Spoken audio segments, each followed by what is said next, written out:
Happy Sunday, everyone. Today, I want to talk about a few things that happened this weekend.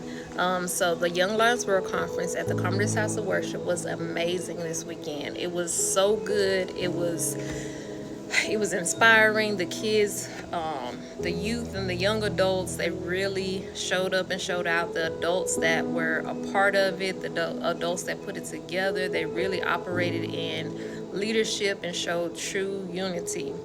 So I just want to talk about this weekend with you. So on Saturday, I was one of the speakers for the young adults, and my topic was holy habits. And because I'm more of a visual person, I like to give analogy in what I talk about versus preaching what I'm talking about, because I just feel the takeaway is a different experience. It's something that you can take away and not just have to remember words, but you actually remembered the activity and what the activity represented, or what scripture went along with, or whatever. So in the teaching, I got two Jenga games going on. I bought two separate Jenga games, and on each Jenga block, I don't know if you know how the game Jenga goes. It's blocks, it's individual blocks, and it's a tower. So on each block, I wrote a holy habit. Holy habits are prayer, worship, tithing, accountability, going to church, having quiet time, journaling, and the list goes on and on. So each block had a different holy habit written on there. So now at this point, I have two separate teams going on. And each time a person pulled the block, they had to read out loud what was written on the block. They had to read out what the block said. So each team was taking turns. One team was going, the next team was going, and they were having a ball. Like, they were truly having fun. I never explained what the game meant until afterwards. So they didn't even know what was going on. They thought they were really just playing a game of Jenga. So I allowed them to continue to play, and they were both trying to outdo each other, and I allowed them to work with each other, like to make it a unity, to make it more unity, because at the end of the day, the conference was about unity and just showing leadership and coming together. So I let them work together as a team. And so they're going back and forth. They're pulling the blocks. They're pulling prayer. They're taking away wisdom. They're taking away accountability. They're taking away church. They're taking away quiet time with God, fasting. They're taking all these things away. And so they're just cheering each other on. They're just cheering. The next team is trying to beat the other team. A great time. So eventually the other team blocks claps first.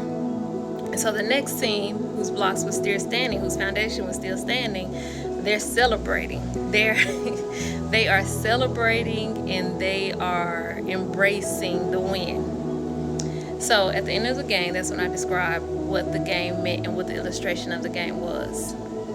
The way God gave it to me, and the way God had me put it together, that the blocks is considered the individual. And each block that you take away is considered a holy habit. So as you're pulling the blocks away, of course your foundation is still standing for a little while.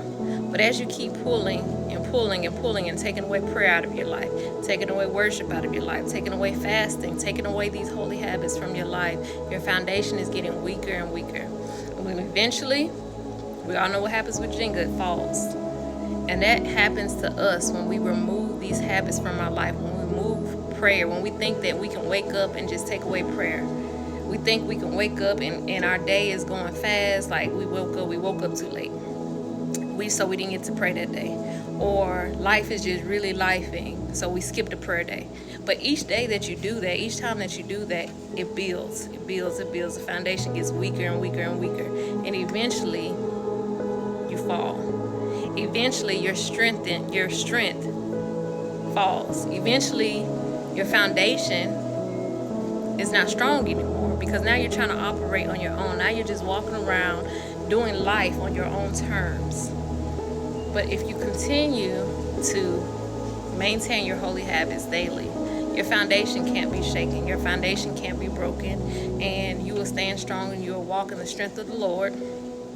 And God will just continue to lead you and guide you, and your foundation will remain strong.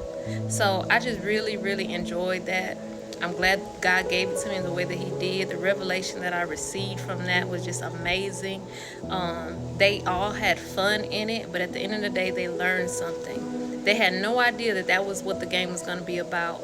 And once I described to them what that game meant, they were all excited about it. They were all like in shock and disbelief that how a simple Jenga game could turn into a life lesson or can turn into a revelation.